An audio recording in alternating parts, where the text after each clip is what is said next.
So Bob Tajan talked about bone versus metal earlier on. Let's go to Joe Abboud. Joe, first of all, when to augment with bone versus metal? Never.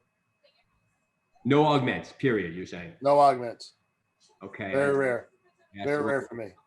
So John, you're going to take anywhere from 40 of retro to 30 of antiversion. So I'm going to assume you don't augment either. I'll move past you. Bob Tajan, are you there?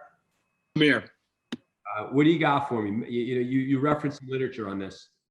So less than, again, 5 millimeters of bone loss, metal, 5 to 20 bone, greater than 20 food. I thought you were going to put a slide up, Bob. What's that? If you were only paying attention to his talk, you wouldn't have asked that question. Yeah, greater than 20 metal. So that's what I do. I asked him. All right. Is there anyone on the panel who's anti-bone?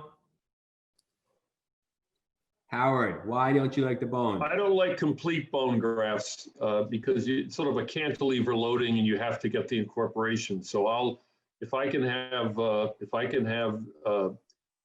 portion of the glenoid grafted, but I have native bone supporting the implant at least 40%. But I don't like to use a complete piece of graft.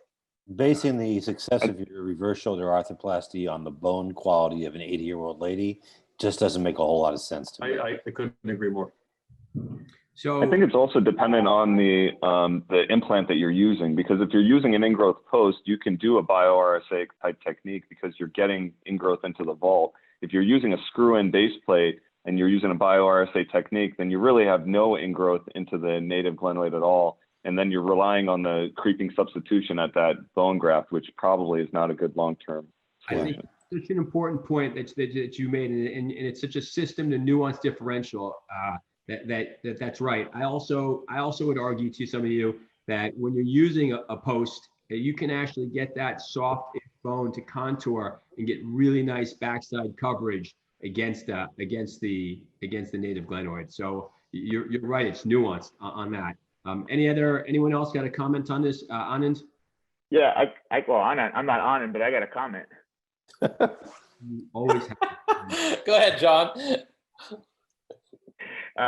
So I think what we're talking about here is primary fixation, and I think you can get secondary fixation by glenosphere peripheral rim contact with certain systems. And so I wouldn't rule out augments being sort of a secondary fixation that you can get from a hooded glenosphere, for example, where you're augmenting from the glenosphere, not necessarily on the base plate.